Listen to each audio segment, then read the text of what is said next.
Hello, good evening, and welcome to the Wolves Report. I'm Ryan Lester, and thank you for joining us for episode 163. Tonight, we'll give you our player and match analysis of Wolves' 1-0 defeat to Tottenham Hotspur. We'll react to the latest season ticket price update. We'll also ask what is the direction of travel with the club. Obviously, we know that, but looking a little bit further than that, also taking some of your questions and looking ahead to next weekend's game against Sunderland. As always, I'm joined by Nocky on this Sunday evening. For those catching up, we record on a Sunday. Nocky, straight to business. Wolverhampton Wanderers 0, Tottenham Hotspur 1. I think it was another stark reminder of just how bad the squad is. We were up against a side that hasn't won a game this year, and I know they're at last chance saloon kind of area, but we didn't lay a glove on them. We never looked like we had a goal in us. Tactically, I'm not really sure what we were trying to do. We're trying to whack balls over the top for Armstrong to chase, and as we spoke about off air, they've got the fastest centre half in potentially world football, so you're not giving him much of a chance. I didn't get the setup. I didn't get what we were doing tactically. It felt like we were just very standoffish and letting them play through us and around us. And they weren't a good side. I never felt in too much danger in the first half. In fact, that's probably the most bored I've ever been at a football match in the first half. There was just nothing happening, but all the play came from them. The quality, kind of what there was in the first half, came from them. And we just didn't look like we were at it at all. And I don't think it was a lack of effort. I don't think it was a lack of fight. I think it was just an absolute lack of quality. We just didn't have anything to hurt them. We couldn't lay a glove on them. And the substitutes, again, didn't make us any better. I think what I'm probably most disappointed about is players had a bit of an opportunity, and I don't think they took it. Rodrigo Gomez in particular, I don't think he played well. Pedro Lima looked a little bit clumsy, a little bit caught out. You can probably forgive him slightly because he hasn't played much football and he's getting into it in the Premier League. But I just thought collectively, looking at the squad, there was just a real lack of quality. We were okay in midfield. I thought João Gomez had a pretty good game. Defensively, we were okay, but up front we just didn't look like a threat, and that's no reflection on Armstrong because he was picking up scraps really. But the goal we gave away was poor. He just wasn't a very good game. I was quite glad when it was over, to be honest, even though we lost it. No, away at Leeds, we know the disappointment of West Ham, but at Leeds, the away end was you could hear the noise, you could see the reaction. They were not happy at all. So you would have thought that obviously relegation was confirmed. There'd be a reaction. There'd be something. There'd be some tackles flying in. A real desire to go and win the game. To go and press probably the most brittle team at the moment in the relegation battle. A team we know win league wins this calendar year. And we just sat off and sat back. Now, I'm not expecting us to go blow for blow and go crazy because regardless of how poor Spurs are, if we did a super high press, they're probably going to pick us off and it could go bad. I didn't see any intent at all in that first half, Nocky. I didn't see real desire. I saw a side that was set up like a sitting duck, just waiting to get beat. And the out ball was a long ball to Armstrong, who he's very much at the moment reminding me of Kevin Doyle when he's just doing all the work, chasing with very little service. That's probably disrespect to the mixed team because at least they look capable of something. But that first half for me was pathetic. That's as bad as I've seen us. There was no bravery. I don't know what the tactics were. Well, the tactics were just to sit there and see what happens. I didn't see anyone taking any responsibility. Yes, there's a lot of confidence broke. Yes, we've just been pasted 2 games on the bounce. But you're back in front of your home fans. As you've said many times, Nocky, there's a stadium there that wants to support the team. And when they crack out the classic Nuno songs, that early in the game, it's really, really bad.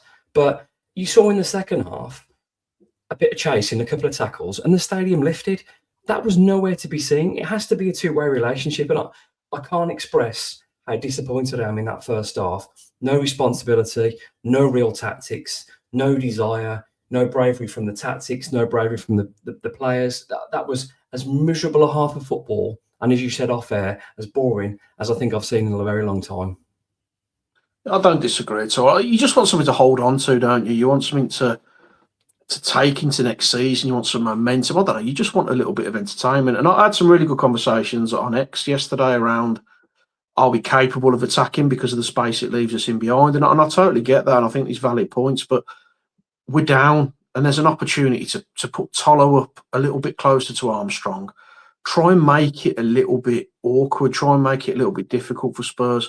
The way we played just gave them all the time in the world at the back. They were very comfortable. Danso was really comfortable with Armstrong because he's pretty quick himself, to be fair, but there was nothing around him to hurt him. We won't be able to put the balls behind or hit the channels. There was just nothing. And I would have liked to have seen us be more ambitious, give Tolo a bit of a run up front. And yeah, we know he's had his off the pitch and stuff with Mane, but that happens in football. You've got to be able to move on. So if he's in the squad, he's capable of being in the team for me. I just would have liked to have seen us have a little bit of a go at him. Just try to make it a bit entertaining. It kind of felt like we're still in it, in the sense, if we can pinch a point here or pinch a win there, then maybe we can get ourselves out of it. We know that's not the case. We're relegated, so I would have liked to have seen us have a little bit of a go. And maybe if we do that, maybe we get tanked 4-0 and the game collapses. But when you've got a team who are on the ropes the way they are, and they've got the worry and the frustration, you could feel it. Every time we attacked, you could feel the tension in the Spurs end, and they were nervous, and their players were making rash decisions. And you put them under a little bit of pressure, and there was a risk they would fold. So I would have liked to have seen us be a bit more ambitious. Whether it's just the fact we haven't got the quality. I mean, Edward sees him every day in training. He's obviously a reason he's not giving Tolo many minutes, but it just felt to me like it would have been perfect for him to play and just try and make it a little bit more difficult for him and just give us an out ball, get players closer to Armstrong. Because you're right, at the minute, we're absolutely flogging Armstrong. It's exactly the same as what we did to Kevin Doyle. We're just banging balls over the top and hoping he picks them up. And, we're a professional football team that are 8 years into their Premier League tenure, and that's kind of the tactics we've got. And the only real effort we had was a free kick in the 97th minute. Other than that, we didn't create anything against a very fragile defence. So collectively, it didn't work. The system was wrong. I think the lineups are wrong. The substitutions are wrong. But predominantly, we haven't got the quality in the squad to compete at this level. That's the reality of it. Interesting you should say about the conversations you had on X, and obviously I keep an eye on what's going on. Wolverhampton Wanderers give Champions League playing next season Aston Villa a proper game of football, and Wolves were better. So let's not pretend they're not capable, because they are. I mean, there was a little bit of luck in some of the results, but that game wasn't luck. Granted, it was a derby and the fans were up for it. We didn't go press ridiculously high, but we squeezed the middle. We forced them into errors. So those players have got that in their locker. We're playing Tottenham Hotspur, who are very frail, in serious danger. The whole country wants them to go down, other than Spurs fans and Wolves fans, because we don't need them in the same division. And we just paid them so much respect. We were terrified of being picked off. But we pressed Liverpool late on. We pressed Arsenal late on. We pressed Villa for most of the game. It's inexcusable. So either the players aren't interested, the manager told them that there's something runs deeper here, Nocky. Now, whether that 2-week break, that sort of month break, people knew what their moves are going to happen, they were checking out, whatever. This side, the last 3 games, is unrecognisable. And I'm not saying it was great before that, but there was an improvement with the fitness, there was an improvement with the application, there was desire. Yes, we had a little bit of luck, but we got stuck in. There were some tackles, there was some fight. This team is nowhere to be seen. It looks like a dead man walking. Granted, it's going down to the Championship. But Saturday afternoon was an opportunity to give a little bit back to the fans and just have a go. Come out the ground. I was saying to a few people, if we'd have lost 5-3, 4-2, but had a go, you know what? It just shows we're not very good, but at least they had a go. They cannot say that. I mean, we'll talk about Edward's comments in a little bit, but to go to a game with no pressure other than your dignity at stake, to not have a proper go is unforgivable. People still paid to be in the temporary stand. It was such a big game for such really an irrelevant game. You'd think with no pressure on at all, you'd have completely gone for it. So I'm so disappointed, and I don't think I can express those words enough.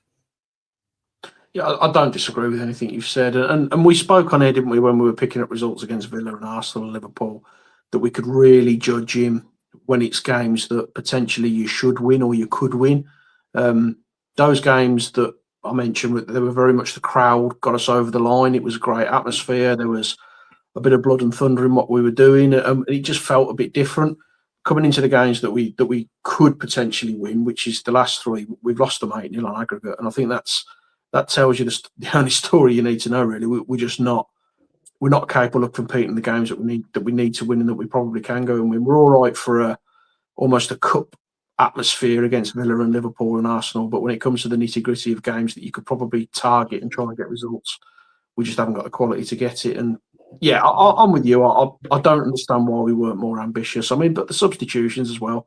You bring Hwang and Chichua on, and both of them were utterly wretched when they came on. They offered absolutely nothing, and you've got Bellegarde that you're not looking. I don't know. It just doesn't. It doesn't feel right to me. Whether he's looking at players that he wants to keep next season, but surely you don't think that Jackson Chichua can be your starting right wing back, and I don't think Pedro Lima can either, based on that performance. It's just, I don't know what he's trying to achieve at the minute, but I would have liked to have seen us have a go. And on with you, if we'd have had a bit of a pummeling, it is 5-2, 5-3, but you've had a go and you've been entertained. As much as you don't want to get hammered in games, you want to feel like you're competitive, and I just don't feel like we're competitive at the moment. It was such a boring, drab afternoon, and I wasn't even particularly bothered when the winner went in, which is not a feeling I usually have. It's usually really frustrating, and it's an annoyance for a while when you give a goal away. It was almost felt inevitable. The whole fun out of it's gone, hasn't it? It just feels like death by 1,000 cuts this season does. And he looks at it and you've still got 4 to go, and it feels like we've played about 70 games this season. It just feels like it's dragged on and on and on. And what I will say about yesterday, though, is I thought the fans were superb. I thought the fans backed them. There was no criticism of the team. There was the old songs coming out, yes, but there was plenty of noise, some good banter with the Spurs fans. I thought the Wolves fans were excellent. They give them the bird at the end, rightly so, but when the game's on and when you're in the game, the fans backed them and backed them to the hilt. So I think the credit due for that. And there can't be any excuses that the Wolves fans made it a difficult atmosphere to play in, because the players just didn't turn up. Yeah, really poor. Comment here from Steve Bromley. Spurs were woeful. Got to be the worst team I've seen at Molineux this season. We should have had a real go at them, but we sat back in the first, slightly better in the second half. I would agree. I think that, as I've mentioned then, the first half was pathetic. The only tactic was just to sit still and wait to lose, and then just whack it to Armstrong and see what happens. It just so basic. Yeah, granted, second half there was a little bit more rhythm, a little bit more tempo. Still wasn't really any football, but you saw them running a bit harder and pressing a little bit more. But again, by that time, Spurs had sort of got their rhythm up, and it looked like they were going to score. So yeah, tough one. It was. I felt Spurs were a lot like West Ham when they came to Molineux. It felt like a similar kind of team, and we were totally different in that game. We gave them a 3-goal salvo early on. We were at them. We were pushing high at the pitch. Press was excellent, and we really made life uncomfortable for them. This was just the polar opposite. We stood off and asked them if they could break us down, and we let them play. And yeah, we're victims of our own. I don't know. Is it cowardice? Is it lack of interest? You can call it whatever you want. The reality is that the team, the squad, the manager, the system, it's all just not good enough. Steve Bromley, thank you for being part of the Wolves Report. As always, we stream our show live across X, across YouTube, across Facebook. You can catch up as well later on Spotify as well. So if it's your first time or you've listened for a while, drop us a like, a follow, a subscribe on any of those platforms. We are slowly but surely growing the show, and your support is very much appreciated. This is episode 163 of the Wolves Report. Mark Knock and myself, Ryan Lester. Let's get the screen graphic on now. What I would say about the screen graphic, Nocky, I'm not sure that shape represents the truth, because I would probably move Pedro Lima and Hugo back next to Doherty and Gomez, and then you put Rodrigo and Mateus Mane into them, and it was a 5-4-1, see what happens, kick it and see. Very few of those players came away with a little credit. But let's try and talk about a positive, because there's not going to be many of those on this week's show. What I would say, it does look like João Gomez looks like a player that will go for 40 or 50 million pounds, because not just in the Wolves side, I thought he was head and shoulders above everybody yesterday. I thought he was excellent. I think that's the best game he's had for quite some time. He was good on the ball. He was calm. He was taking people on. He was recycling it well. Yeah, I thought that was a really good game for him. He didn't deserve to be on the losing team. Real strong performance for him. Areas of concern going forward. I mean, let's talk about the goal. I don't know what Matt Doherty's doing for that goal, Nocky. It's not like he didn't quite hold his line. He was one player a couple of yards, and then the rest of the Wolves players in the line, and just, of course, it's Palhinho again. Didn't sign him, and he scored past us twice this season. So yeah, for me, this is a completely avoidable goal. And I listened to the sort of review, the official Wolves podcast after the game. They suggested he might be tired physically and mentally. Well, he shouldn't be on the pitch then, and it is his first game back. But I just think that's making excuses. I don't think a player of that experience can be sat there playing his whole team on side. And I would expect better of an experienced Matt Doherty. Yeah, if he steps up half a yard, he catches him offside, and it's, you know, the game probably finishes 0-0. It was poor, but I mean, you look at the graphic in total. I know you said they don't come out with a great deal of credit. None of them were awful on that 11. They're just not quite good enough. I mean, I thought Jose Sarr made a brilliant save from a corner, from a thumping header. Great save. I don't think he does a lot wrong. He can't do much about the goal. The back line, even Totti, you know, there was no calamities. It was a relatively solid performance. But what we're lacking now, you haven't got your Cunhas, you haven't got your players who can go and grab a game by the scruff of the neck and win it for you, like a Ruben Neves used to do, or a Diogo Jota. You haven't got the players to get you on your feet like Adama Traore used to do. And I know that Adama was, you know, most of his efforts disappeared into the car park, but he was still, he was exciting. He was good to watch. There's no one at all in that team that can take a man on. There's no one who can beat a man. And Mane, to a point's got a bit about him, but it's such a boring, workmanlike team of players. There's no standouts there. There's no one you look at that thinks going to excite you. It's just a very, very boring setup. And, you know, I spoke about Rodrigo and thinking that he can, you know, he can advance. I just don't see him getting any better. He just seems He doesn't look a forward, does he? And to me, he's had his best games when he's been left wing back. I know he's right-footed, but that's what suits him best. But he also looks better when he can impact a game with 25 minutes left, because he has got a little bit of pace and his engine doesn't slow down. He's a player that looks like he can impact a game when legs are tired and the game's stretched. Starting as a forward in the Premier League, he looked miles off it. And I mean, I know you said not many of them were poor. I did think Rodrigo was poor. I thought he was uninvolved with the game, very little impact, lots of effort. But I've got to call it as I see it. And I thought he really struggled. I mean, we could barely lay a glove on a team. I mean, granted, a lot of that to do with the application and the setup, but we could barely lay a glove on a team that's conceding goals left, right, and centre. Yeah, no, I don't think that's absolutely fair. Rodrigo wasn't great, but I do agree that at left wing back, I think you've got a player or someone who can definitely do a job. I mean, we saw him last season. How many times did he overlap Cunha to get himself into an attacking position from there? But it's just so laboured what we do. I mean, Gomez was able to pick the ball up, get himself into some space. There's absolutely nothing for him to hit. And Armstrong makes great runs. He gets himself into space. He had 3 big centre-halves just eating him up. There was nowhere for him to play into. And Mane was too far wide to really influence the game. Rodrigo, as you say, on the other side, it kind of bypassed him a bit. And then we haven't got a Bellegarde or an Andre or a João Gomez really closing that space to give Adam Armstrong a little bit of support. And the biggest problem for me as well was the wing-backs. Hugo and Pedro Lima, they just didn't overlap. And we know that Pedro Lima can deliver a decent ball into the box. Every time he got in a position to do it, he was checking back and coming back inside and playing it back to either Doherty or to Gomez to recycle it. You need that energy from the wings, and it just nothing worked. The whole system just didn't work. I don't think that's just a Wolves problem, though. I know we're talking about Wolves, but when players get wide now in modern football, there was a real tendency to keep cutting back and look for that sort of inverted cross. If you put a cross in first time, the defenders aren't set. Now, granted, it seems to be the fashionable thing, and it's very much come from sort of Pep and what he's done. But Hugo Bueno can cross a football. Pedro Lima can cross a football. If they cut back inside, then you're playing it to sort of Rodrigo or Mane. You've lost you sort of rhythm. So for me, I do miss it. Again, like I'm saying, like an old football fan now, but get wide and on your stronger foot and deliver a ball in, whether you drill it to the near post or whip it to the far.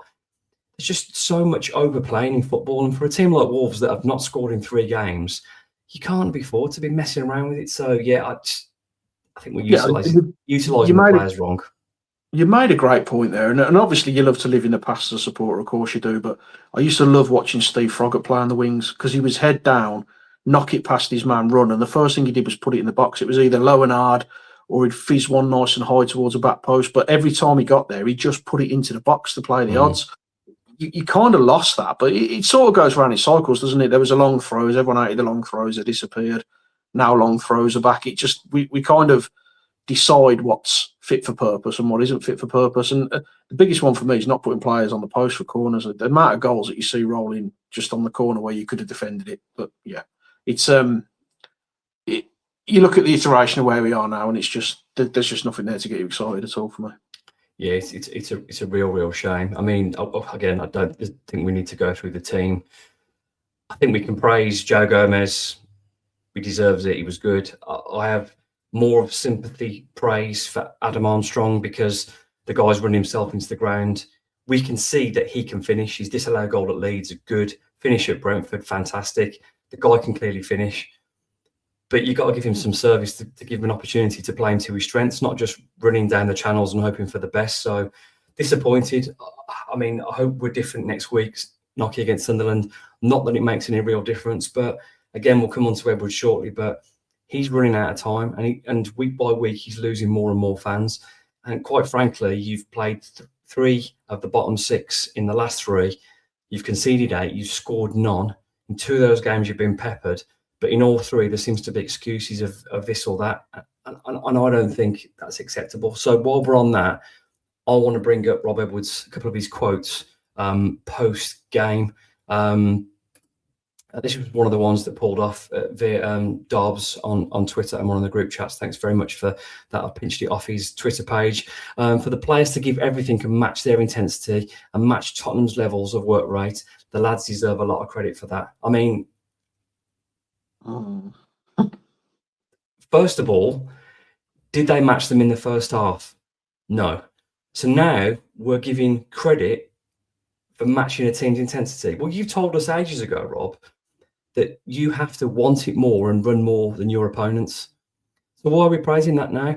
We pay these players huge amounts of money for their talent, for what they can do with the football, for their incredible defending or their creativity or their goal scoring, or for what that 0.01% of players can do, not for intensity and matching someone's levels. That's your job.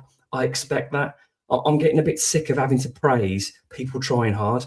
If you don't try at work, Nocky, what happens? If I don't try at work, what happens? It's your job. You're paid to try because it's your job, Nocky. It's not great, is it? It's not a great quote. And there's been a few of these come out from him recently about almost telling us something that we haven't seen. I didn't see any intensity in the game. I felt like we were going through the motions, especially in the first half. There was no intensity in that first half, and we didn't match Tottenham's levels. Yes, they didn't score in that first 45, but they were much better than we were, and they had control of the game, and they had more energy than we did. So I'm not sure what he's seen that makes him think he can get away with a comment like that, and he's not going to get called out for it, because having sat there and watched that game and being bored out my skull for the first half and then just disappointed at the way we approached the second half, I can't agree with that as a statement. Well, if you think that was bad, Nocky, let's have a little bit of this. He also went on to say, it might sound weird to you all. I don't know if you fully appreciate what I'm saying, but it's been a really challenging week for us. We've been officially relegated. It's been really rough. Now, let me just jump in there, Nocky, before you put your screen through. Let me just say this. It's been really tough to be a Wolves fan for the last 4 or 5 years. Granted, were we spoiled in the first few years of Nuno? Probably. But the club has been underachieving. In my opinion, it's been badly operated.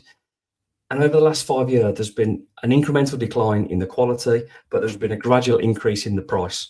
So we're paying more, we're getting less. You're selling your favourite players. You're signing inadequate replacements. And this year was the ultimate stinker. So you're telling me it's been really tough. I just think it's such a naive words and a statement to say, to try and tell everybody that you're hurting and you're upset. Well, try sitting there and watching that for the last few years. Last 5 years, it's been getting worse. But particularly this season, it has been abysmal. What is it, Nocky? 3 league wins? And we've just played 3 relegation candidates and lost 8-0 in aggregate. But it's been really tough. Well, if it was really tough, I'd have seen a scene that wanted to do something for the fans in that first half and sitting there just waiting to get beat. Nocky. He says it's been tough. It's been tough for us. I mean, we have to sit through this every week, and you know as well as I do, 90% of that team, as soon as that relegation was confirmed, would have been having conversations with their agents about how can you get me out. They'll all be looking for moves away, but we're the ones who are going to pay the price and sit in the Championship next season. It's such a poor comment, isn't it? Yes, it's been a tough week, but we have to suffer this long term. They're all short term people here. They get to come in for a few months or a few years, disappear off and get their moves abroad or get their moves to back into the Premier League. So yeah, it's been tough, but as fans, we showed up, and I think the noise and the attendance backs that up that we were there. It should have, for me. I thought there was a chance that the shackles could have been off, and you know it's done. You know it's done and dusted now. Maybe the players relax and just play naturally without the pressure of waiting for it to happen because it's already been done, and think to themselves, all right, can we catch Burnley? Can we avoid finishing bottom of the league? And just that should have been a little bit of almost a lift for them. So for it to be such a flat performance and then Rob try and justify it by saying, well, it's been really tough, it doesn't really wash for me. That it's another on a long list of poor comments from him. Martin W909 says, no goals in 4.5 hours. Well done, Rob. Yeah, it might be tough. Now, again, this might be being a bit harsh. Some of them might care. It hasn't really looked like that for a month for that since they've been back from the break, Knocky, that I can't really say they all care. And I get a bit annoyed or frustrated when if a manager has to keep telling us they care and they're upset, well, I want you to show that in your performance and your application and your desire. And I don't think we're seeing that. Joe Gomez aside, what did we really see on Saturday? Did it look like people were upset? Did it look like they really cared? Went through the motions for half the game, chased a little bit more second half, but I'm not going to let that second half increase in effort paper over the cracks of another pathetic performance. But it's 3 games all season, isn't it, that we've won? You know, that's the reality. I mean, we haven't won an away game all season. We've won 3 games at home. We've been second best in 99% of the games we played this season, other than the ones that we've won. And even with them, it was a little bit of a battle. So you can't tell me that those players have been 100% all season. You just can't do that because I don't believe they have. That squad should have been good enough to pick up at least 6, maybe 7 wins this season. I think they should have been good enough to do that. And the fact that they're sat here on 3 wins, and I said last week, I don't think we'll win another game, and I stand by that. I don't think we'll win another game. So potentially we finish the season on 3 wins. You can't tell me the players are still fighting and they've been playing and they've been grafting all season if you're finishing on 3 wins. So, yeah, again, it doesn't sit well with me having a comment like that. Yeah, I don't understand it now. I'd rather he was honest. Would you rather he was honest, though? That was my next point, Knocky. The point is, we accept that sometimes that, peaks and troughs, roller coaster, that's football. Eventually, we're always going to get relegated, particularly with the sort of method of working that we're trying to sort of deploy the last few years, because you can't keep that up without the right people in place. And we kept making terrible decisions, and eventually we got what we deserved. But when we're crap, you haven't got to say the players are crap. You can just say it. You haven't got to be so sort of harsh with your words, but you can imply it. And you're not doing that. And you're not to protect 11, 12, 13 players, fine, but you're pissing off 30,000 people. Tell the truth. I don't mind. And do you know what as well, Knocky, it frustrates me? The lack of ownership. I did this because of this and I got it wrong. Or I tried that and it wasn't right. There is no ownership. There is no responsibility. It's a close game or it's individual errors. I'm sick of hearing it. And I get there's a certain a bit of credibility for backing your boys regardless. Yeah, that might be fine, but these are professional footballers, international footballers. They're allowed to take criticism. They're in the top percentage of elite players making it into the Premier League. They're allowed to be criticised. You haven't got to protect them, and you've got to be realistic with the fan base. And because of these comments, you're alienating the fan base and pushing more and more fans away. And a lot of people now don't trust the manager. And these kind of comments are just not helping his situation for the future. I think you sometimes feel like these managers don't realise the age that we're in. I mean, when we first started going, if you didn't go to the game, the only way you got the match report was by buying the pink. That's the only way you knew what had happened in the game. There's you know, you've got a big stadium full of fans there. You've got lots of people who I'm sure find ways to watch the game if they can't attend it. Lots of people know what's gone on. So don't feed me a dog turd and tell me it's a sausage, because I know it's not. I know what I've seen in that stadium. I know what I've watched, and I know the level of effort, work rate, and graft that was there. So if he was to come out and say, "Look, yeah, we've lost 3 in a row. We've been pretty atrocious for these 3 games, but I've seen a lot of tears in that dressing room. I've seen a lot of players who mentally have took a big hit." Maybe you could put a bit of a spin on it, but don't come out and try and convince us that they played well when they haven't. Just be honest about what you've seen, that it hasn't been good enough, the performances haven't been good enough, the players haven't been good enough. That's why we're going to be relegated, bottom of the league. I think the fans would appreciate that a lot more. And we've said this before, Wolves fans aren't stupid. We've got a good balance to us. We're not arrogant enough to think that we should be winning Champions League and winning the division. But I don't think it's unreasonable for us to think we should be a Premier League team. I think we're big enough and we've done enough to warrant that. But when you're trying to pull the wool over our eyes like this, it's never going to end well for you, because you're always going to alienate people when you're dishonest in the things that you say, and that's exactly what he's doing. Just come out, be straight with us. We're big enough and ugly enough to accept that we've been crap all season. We know that. So come out and say it. Don't hide behind these little quotes and these little, well, we tried this, we're looking to change these 5 and 10%. And I've seen quotes from players that we're going to keep working till the end. You haven't been working at the beginning. So to come out with some comments like that, it's just really, really frustrating, and it gets you back up as a fan.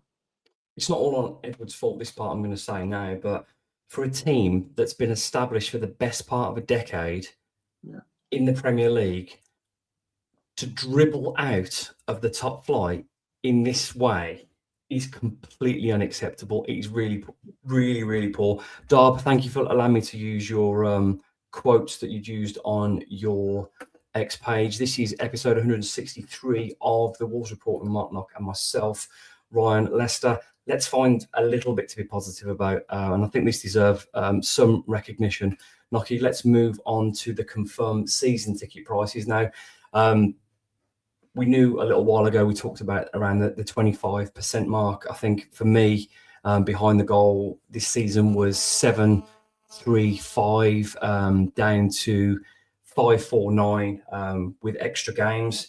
That feels to me about right. Now, people will always want more, but I think that's a reasonable reduction, that a good reduction that acknowledges the overcharge and acknowledges the position that we're in. So, and it works out about, 21 quid a game. Now, for me, Knocky, I think that's quite reasonable for a team that should be pushing top 6 next season in the Championship.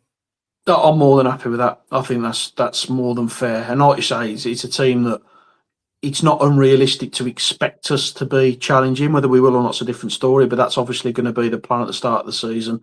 I really like the fact that they've put decent reductions on the 65 pluses as well, because these are the fans who've been here through thick and thin and have seen so much and stayed with the club through difficult times. And it's very easy to support the up and coming fans, because that's your future. They're your future supporters coming through. So it's a nice nod to not forget the 65s who've been, through hell and back and supporting this football club. So yeah, I think it's really fair. It's knocked off a huge amount for me. I mean, I'm in the Steve Ball. So there's a big reduction for me there, and also my lad being under 14, there's a reduction there. So I can't complain about that. There is more games. We know it's going to be a lower standard in terms of what we're going to see, but we're probably going to see more. We will see more wins. Otherwise, it's gone catastrophically wrong. But you can expect to see some more positive results. There's more football. We get our midweek games back. You're going to actually play on a Saturday again, which is a bit of a novelty most of the time for us. So yeah, I think credit where it's due. As much as the club have got wrong, they've got this absolutely right. Yeah, if it wasn't for the sort of ticketing and membership department, we wouldn't have any positives. So credit to those guys, obviously credit for whoever signed it off. But again, this needed to happen, didn't it? And whether the protests and the meetings played a part, I know there's the fans advisory, the groups that went, our podcast included. This is a real positive for me. But I think the most positive is acknowledging our future as well. And the reduction for the under 14s, 75 quid. I mean, you cannot go wrong. A couple of quid a game in the Championship, Yeah, that's fantastic. really, Yeah, really, really good it's price. fantastic, and I can take my kids, and it's almost worth now thinking. Well, some people will be thinking, well, it's worth actually getting a season ticket for the kid if that's the Yeah. price, and I'm guessing that's obviously what Wolves' long-term aim. But yeah, I'm happy with this. Again, I don't speak on behalf of everybody because I'm sure some people won't be happy. They may have thought it's more, should be more, and I acknowledge that. Also acknowledge that people are saying it's quite expensive in the Billy Wright. Yes, it's still quite expensive, but what I would say is that the prices probably reflect that around of a team that should be pushing. I'm not justifying it to anybody. I'm just trying to explain. But for me personally, behind the goal knocker, I've got a parent that goes to the games, 384.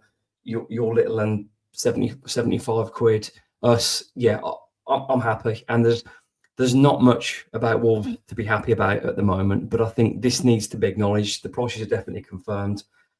I'll be renewing. You'll be renewing. As I said, we'll be renewing if we're in the Southern League or the Northern League because we love Wolverhampton Wanderers. So yeah, credit where it's due. It's going to be a long negative show, but if there is a positive, it is the ticketing. Final word on the prices, Nocky.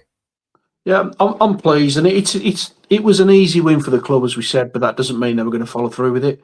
So it's an opportunity now to get a full Molineux again, and we know what Molineux can be like. We remember the games against Man United in the FA Cup quarter final, and when we beat City after being 2 down. I know it's not always going to be like that in the Championship, but some of them atmospheres in the Championship when Molineux was full when we came back up, it was brilliant, and it can be an extra man because it can be such an intimidating venue to come to, and this gives us an opportunity to hit 30,000 plus every week and really give ourselves a chance to make Molineux a bit of a fortress again. And hopefully some of those that have been priced out may have a look now and think, potentially I can afford to come back now, and then bring your kids and just rebuild that relationship. That's the key. We've got to rebuild the relationship between the fans and the club as a whole, because it's very similar to when we went down and we ended up in League One. It feels fractured at the moment, even with this.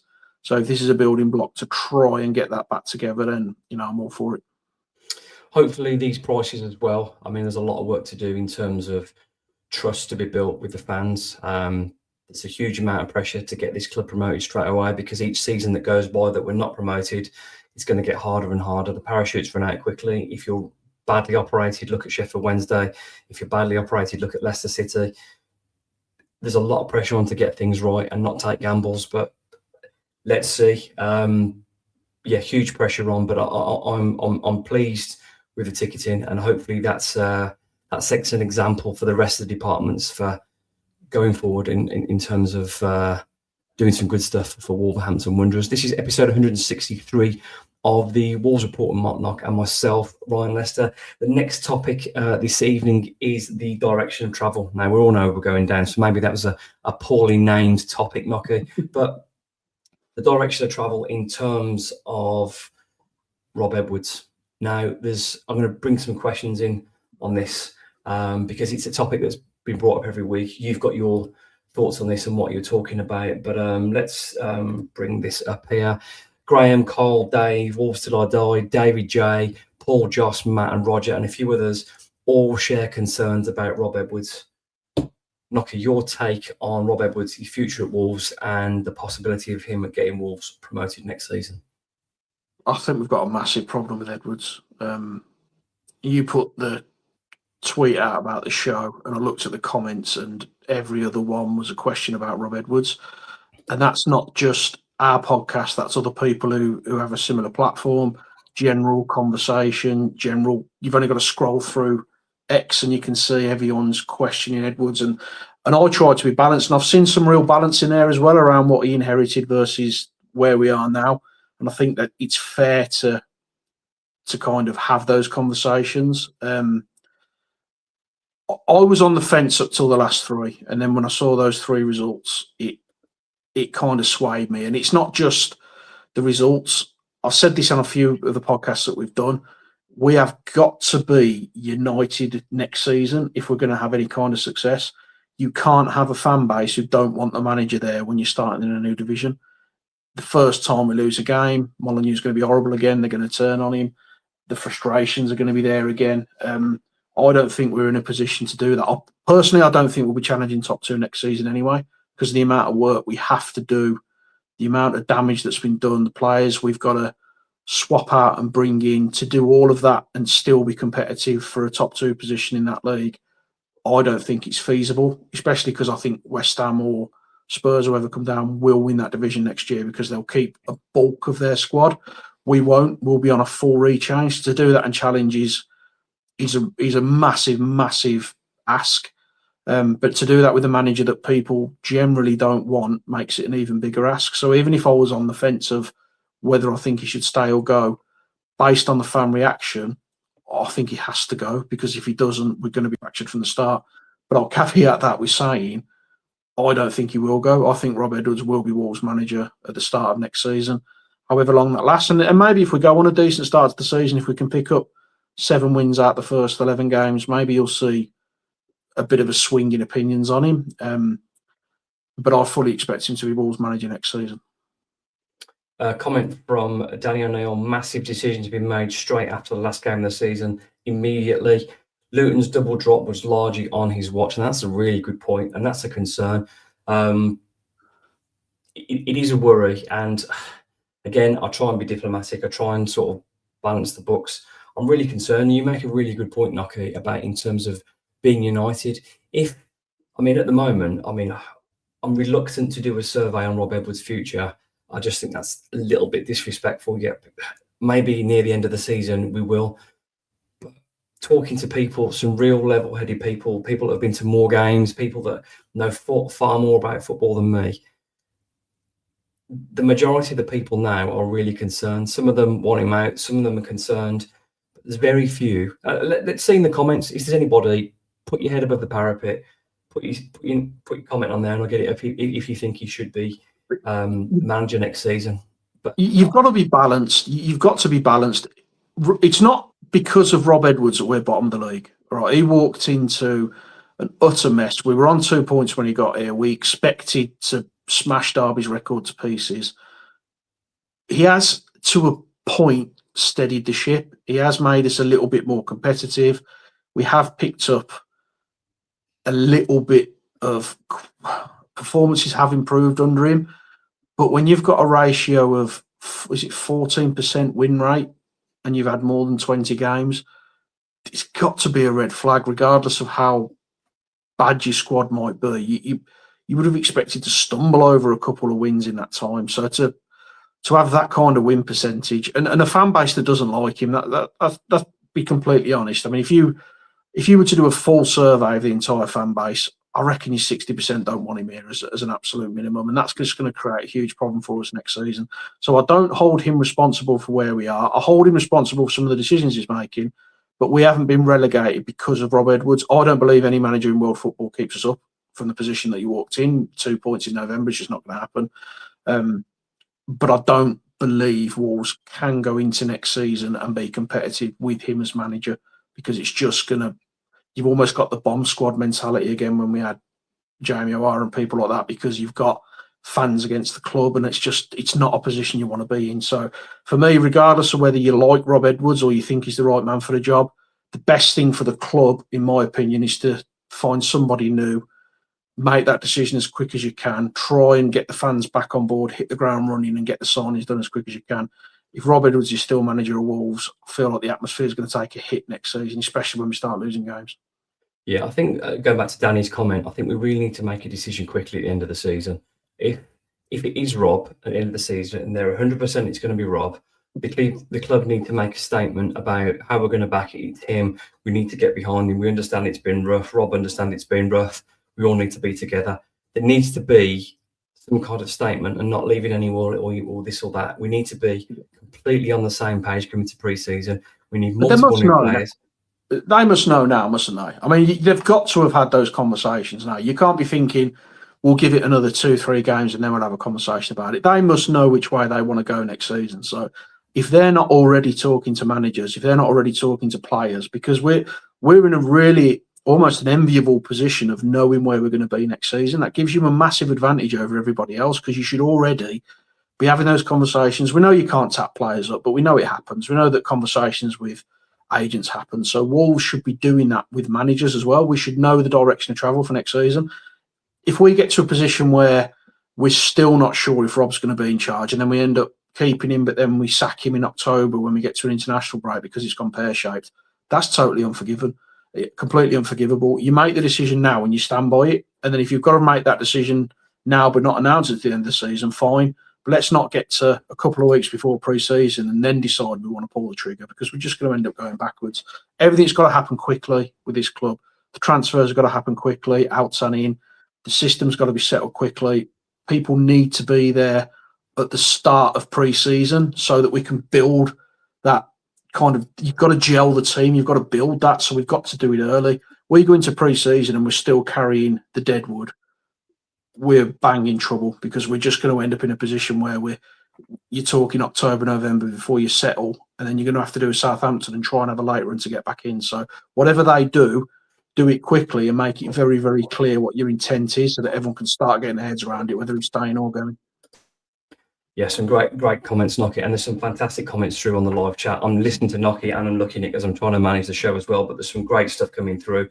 I think I've seen 2 people that want to give him a chance on there. I know that YouTube and Facebook and X might not be, social media doesn't rule the world, but it does seem that the majority are massively concerned, and I can completely understand that.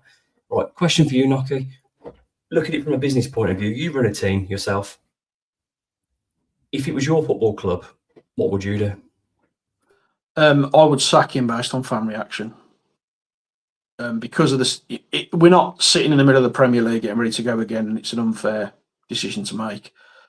Where we are, you've got the justification based on the points return, but the most important thing is your fan base reaction. We can't afford to go into next season splintered, because it's going to be hard enough as it is. So I don't hold Rob responsible for our current situation. I don't think it's his fault, but I think the right thing to do for our football club is to shake his hand, wish him all the best in the future, and let's go completely fresh in the Championship. That's what I'd do. What would you do? I wasn't expecting that. I'm the same. Now, I really like Rob, and I do think he's a genuinely good bloke, but that doesn't mean you should be successful. It means I probably want you to succeed more, because I genuinely think you're a good bloke. Now, Nuno wasn't always particularly nice, and he had a ruthless streak. Didn't particularly like anyone around the press, but he got the job done and he was ruthless, and he didn't really care what anyone thought. He just carried on with the plan. Different circumstances though, but echoing what you've said, we can't go into next season broken with half the fan base wanting him out. We have to be united. So if the club do decide that it's Rob, they need to put out a statement and saying, guys, this is our man. The club are backing him. We're backing him in the window. This is our guy. And that way then, it will not so much unite the fans, but it'll get everyone on the same page, and they'll go, okay, well, there's no point complaining. This is our guy. We need to support him. However, you can't mess around bringing a new manager in a couple of weeks into pre-season. Whoever is there on the first day of pre-season, when the players come back, that's got to be the gaffer. You've got to have someone ready with a plan, the new tactics, the setup, the system, how we're going to play. Most of our players it all needs to be ready. We cannot mess around. Each day is a day wasted in pre-season. We have to get promoted next season, because the year after it will be harder, and the year after hard again. This is massive. How serious now are Wolverhampton Wanderers about getting promoted? They need to make a plan, stick with it, right, and get ready for pre-season, because it's going to be absolutely massive. Graham, Carl, Dave, Wolves Till I Die, Dave J, Paul, Joss, Matt and Roger all shared concerns about Rob Edwards. Thank you for being part of the latest Wolves report, and thank you for the comments as well. Some fantastic ones coming through. I am trying to read them all. Let's put a little spot, find something positive to talk about for a second. Tony Lewis says, charity shirt update. Okay, Tony. Well, as some people may know, this podcast is with the Old Gold Pack in producing a charity shirt. Progress is being made. We're really happy. Things are moving nicely. Full details will be out soon, but we are excited that the shirt that you've seen out and about on the Old Gold social media, check it out. It's really good. That'll be out soon. We are really excited. Tony, cheeky rascal with your question, you know more. But thank you for being part of the latest Wolves report. Now, this is a great question as well that feeds into what we talked about last. Wise Wolf, good evening, Wise Wolf. The club rebuild is massive and goes from top to bottom on and off the field. How much confidence can we have in an experienced leadership team? It's a great question. Now, I believe Matt Wild has moved into a more footballing position. I don't know the full ins and outs, so there's a lot more responsibility, and I guess in terms of recruitment-wise, going on him with Matt Jackson. As far as I'm aware, Matt Jackson hasn't done a championship season putting a team together. I believe the last transfer window was mainly managed by Vitor Pereira and Dominic Tete. We know how that went. Matt Jackson previously at Grasshoppers, I believe, in a director of football or head of football role. And then we have Nathan Shee, and on top of that, he's Rob Edwards. It's a great point, and it is a concern. Experience, though, doesn't guarantee success. But what it does do is give you more confidence. Now, I guess, Nike, the proof will be in the pudding when we see how quickly they get the business done in terms of not just in, but out as well. We need to get the best prices for players. We need to remain strong. What I will give credit for, though, Nike, that sort of feeds into Wolves' question, I think Wolves did really well in January transfer-wise. Granted, the one bit I didn't like, I'm not sure why George Mendes had to be involved in Strand Larsen going from Wolves to Wolves' old director of football. So I'm not really sure why Matt Jackson and Matt Hobbs need George Mendes to get involved with that transfer. I don't really understand, but Wolves will do as they want. But what I would say, my main point will be the outgoing business, and I'd say probably the ingoing business with Armstrong, with what we look for. If Armstrong is a reflection on the future, and if getting the business did like we did going out is a reflection, then that's a reasonable start. Is that fair? I think it's fair, but recent history shakes my confidence that Wolves will do the right thing when we get there, because if we're being totally honest, we've probably had 5 years of incrementally making the team worse after every window. We had a brief kind of uplift when we brought in Mario Lamina at Christmas, when we had Lopetegui in charge, and we brought a few players in where that was quite positive, but that was off the back of a failed window in the summer. So the last probably 5 years worth of windows have been a disaster, which has led us up to the situation we're in now. I'm nervous about it because I feel like they will know there'll be a bidding war for João Gomez. There'll be interest in Andre, and there'll be a few bids coming in for him. From a business perspective, you want to get the best possible price you can for the players.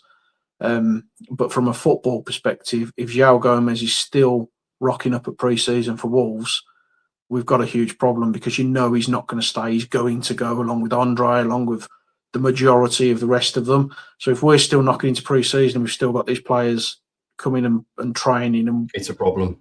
It's a massive problem, because I want us to get this business done ASAP. I want us to be negotiating now to get those players out the door. And whoever we're going after, we should be. If Rob Edwards is the man, he should be identifying that list. He should be working with the team to make sure that we're going after these targets as quick as we can. But it can't be a case of, well, we're not going to bring anybody in until we've sold all the other players, because you're just going to end up tying yourself in knots. And we go into pre-season with a group of players that don't want to be here. We then have a bit of a trolley dash towards the end of the window. You've then got 6, 7, 8 players that you need to blood into the squad and try and gel them with everybody else. Suddenly you're sat 18th, 19th in the table because you can't pick up the results, because you can't find a settled system to play. And then you can end up being at Christmas before you really get yourself together and you try and catch up. So I hope it happens quickly. I've got no confidence that it will. But if the kind of business we're looking at is Adam Armstrong, I mean, we know we bought in Angel Gomez. It could have worked. It hasn't. But I think if you take it purely on the Adam Armstrong deal and the England international, so on paper, It looked a very good signing. It did, but he's crap. I mean, so it didn't work. But I think but Adam Armstrong has got he's got something about him, and you know that he has fully signed in to Wolverhampton Wanderers because he knew where we were going to be. I think Angel Gomez thought, I'll come up to Wolves. Shop window. I'll have a few good months there. I'll be the best player in that team. And then a Fulham or an Everton, someone like that will come and take me. It didn't happen because he never felt fully committed to it to me. So he's one of them that's been hiding. But with Armstrong, personally, I can see him as a club captain next season. So I think he's the kind of player that we should be looking at, and he's going to score your goals in that league. So if they can carry on with that sort of ethos, then I'm comfortable with it. But whatever you do, just you can't understate how important it is that that business is done fast and efficiently and as quickly as possible, and it should be happening now. Yeah, absolutely. One thing that we did, and I'm not sure Matt Jackson was particularly happy with the question, but I did ask Nathan in that meeting, are you happy with sort of being honest, inexperienced in football coming in? Are you happy with you've got enough experience around you? I'm not sure Matt Jackson was particularly happy in asking that question when he was in the same room, but got to ask the questions. Nathan did say he was happy with the team around him. He's backing the guys that are already there. There is probably a little bit of stigma attached because these guys were also there under the previous manager that had the worst transfer window in probably Wolves' modern history in terms of value for money. It was an absolute stinker. This is probably, with January, Matt Jackson's first full hit a summer window, and I hope he does well. Well, we've got no choice. He's there. I hope he does well. He seems like a reasonable guy to speak to. Belief, confidence that Wolves will be a player next season. I hope that is the case. But there's a lot of work to do between now and then, as we've said, Nock, isn't there? There's a huge amount of making decisions, get everyone on side, a clear plan and a clear strategy, and getting fans to buy into that. And it's all well and good saying we're going to do this and going to do that. You're going to have to show us. That's the proof in the pudding, isn't it? Really, 100%. It's the Championship's so unforgiving, and you look at that league, and I don't think it's been a great quality this year. But when you look at a Coventry winning it and a Millwall potentially still in the running to go up automatically, it's such an unpredictable league. And you're playing Saturday, Tuesday, and it's high impact, and you've got some right big bruisers in there knocking you around. You've got to get the signings right. You've got to have some experience, and we got away with it before because we brought in Neves and Jota and Elder Costa and Ivan Cavallero and Willy Bolly, who were all fantastic players who were always far too good to have ever been in the Championship. You don't have that kind of window very often. You don't get it that right very often. So you've got to bring in experienced players who understand that league. You like your Adam Armstrongs and players like that. And those players are out there if you're brave enough to go and get them. If we can do it early and we get those players and you give yourself a chance, but I don't know. I've got a real nervousness because of the volume of change you're going to see to make all of those changes and still be competitive again. Because you look at the teams that won't go up, you're going to have Middlesbrough are going to be ready to go. Birmingham are showing real signs of life now. They're going to go again. Wrexham, Sheffield United are going to be better. Burnley, they're not going to lose many of their squad because they're not very good. And they know the league. West Ham or Spurs, they're going to be the ones that for me are going to win the league. So you've got a massive challenge and some really big clubs in that division. It's going to be really competitive. You can't afford to be playing catch-up. So Championship players that know the league, that can be effective, that are out there now. You've got players like Popotnik who's banging goals in. They're out there if you're brave enough to go and get them. So it's a huge test. It's the biggest window we've had for a very long time. And I just hope it's mad, isn't it? How many times the club has been so badly operated the last 5 years. We say this every window because it's true, because we can see the decline of the football club. And if you don't do it properly, look at the bottom of the Championship. If you continue to not learn from your mistakes and make bad decisions, football clubs the size of Wolverhampton Wanderers and bigger, I would say Sheffield Wednesday are bigger than Wolves, Leicester City, more recent success, but a similar size club, relegated. That's what can happen if you're not careful. So we have to be really careful. But just look at the window we had. I mean, you bought in Fer Lopez, who's gone. Jean Arias, he's gone. Tolu can't get a kick. Jackson Tachua, who's probably pound for pound the worst ever right wing back we've had at the club. These are signings we bought in to replace players like Sarabia and Cunha and Semedo. We got it so wrong. If we do that again and we have a similar window where we make things 10 times worse, we will be relegated because the club's already on a downward spiral. And the fact we're even talking about challenging to win that league and come straight out of it after a year is actually quite arrogant, considering we're on 3 wins for the entire season this year and we think we can go and challenge in the Championship. A lot of work to do and it's got to be done quick. Absolutely. Wise Wolf, thank you so much. Brilliant point of debate. I'll get into the end of the show now. I thought I'd get this one as well from Wayne. As always, very colourful things that Wayne says. Always welcome on the show. Wayne says, do you find it hard to do the pod each week with all the positives about Wolves? It's a really good point. Now, me and Nokia have been great mates for, it's got to be 30 years or so, hasn't it now, Nokia? Probably longer than that. We've seen the highs, the lows. I've been in the back of his car when he's going over on a speed bump, when we've been on the motorway diversion. Yeah, sorry about that. There's been some great journeys. We've been to Plymouth. We've been to Celtic in a midweek game. We're great mates. We love Wolverhampton Wanderers. That's our shared love. And this is almost like group therapy. And you guys listen to us talking and whinging and complaining, and you're part of the show as well. So it can be hard. Of course it can, because when you're constantly talking about losses and you're constantly talking about negatives, it's not easy. But I almost feel like, Nokia, I'm getting it off my chest. And we're trying to be reasonably articulate about it without sort of shouting around. But yeah, it's group therapy, and Wayne, I hope you enjoy it as well. So yeah, I do look forward to it, and I do feel better after talking about it. Nokia? I love doing it. It's a great way to engage with people. I mean, I've walked around Molineux, and then people will come and talk to me about the podcast, and I've spoken to some really good people who enjoy the show, and you know that's fantastic. It's therapy for me. We have our group chat where we say some things that we definitely couldn't raise in this podcast. But it's an opportunity. It's an opportunity to talk to like-minded fans, isn't it? I don't think yourself or myself or Ryan. We don't claim to be football experts. We've just got a love for our football club, and we love being a part of it, and we love talking to people about it. So, if people are willing to listen, as far as I'm concerned, we'll keep doing it. And absolutely, one of the main reasons we go live is because of the comments and the questions, because you can interact. And your question being part of the show, Wayne, it allows us to talk and share our experiences of why. So, yeah, thank you for being part of the show. Next weekend, Wolverhampton Wanderers face Sunderland at Molineux. Oh, I can't wait, Nokia. Where do you start with that team? Do you switch to a back four? Surely, regardless, Rob knows he has some fans to win over. Surely, you've got to have a go. And I'm not saying go flying forward and commit everybody. Playing a team that's lost, what did they lose? 5-0 at home last weekend. We could probably get at them. Granted, the XG was a bit swayed and it probably shouldn't have been 5-0. There is no excuse. You're playing a team now, I don't think that can make Europe, can't get relegated. We're relegated. It's a dead rubber. There is no pressure. Go and play your football. Lose 7-4 if you have to. I don't care. I want to see Wolves play some football. If you can't play football, try and play football, Nokia. Just entertain me. That's all I want. Just give me something to hang my hat on for next season. I want to see some support up with Armstrong. Whether I'll just play Tolo. We know he's going to go, but let's just play him and try and pick up a few results between now and the end of the season. Tolo closer to Armstrong.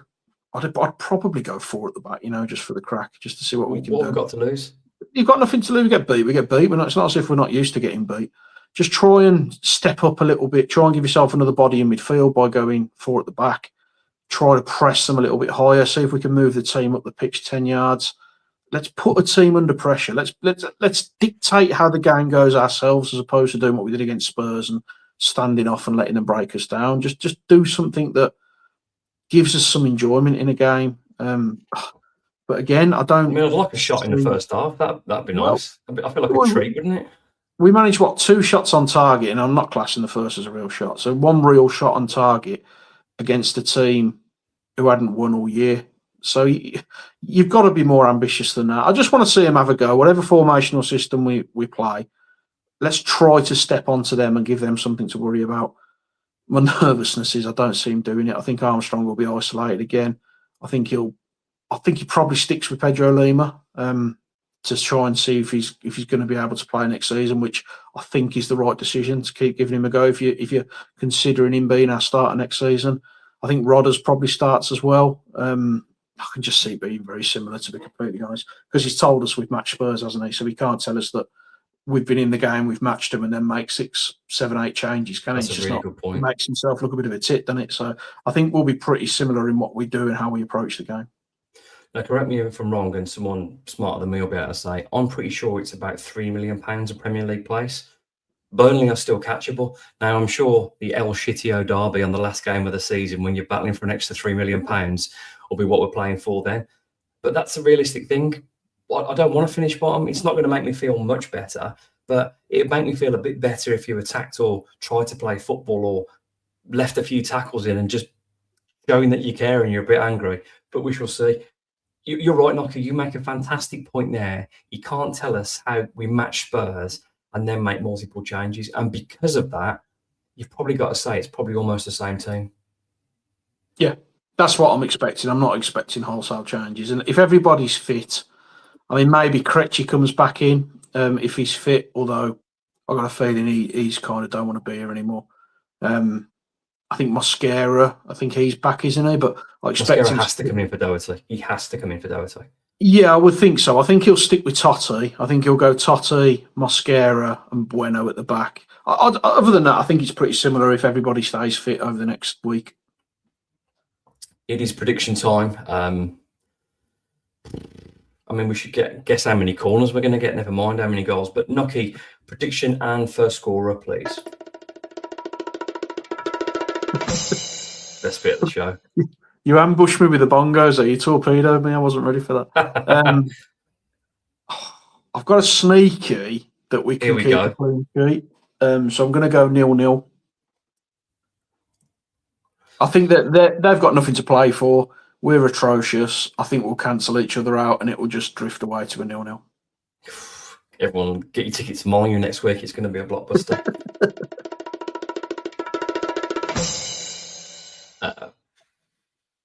2-1 Sunderland. Wolves open the scoring with Totti Gomez. No. You can't do that, son. If you lose your positivity, it's over. You can't go for a Sunderland when you got to do that. I'll step back. Re-bongo yourself. Yeah, we'll go Wolves 6-0, Totti Gomez hat-trick.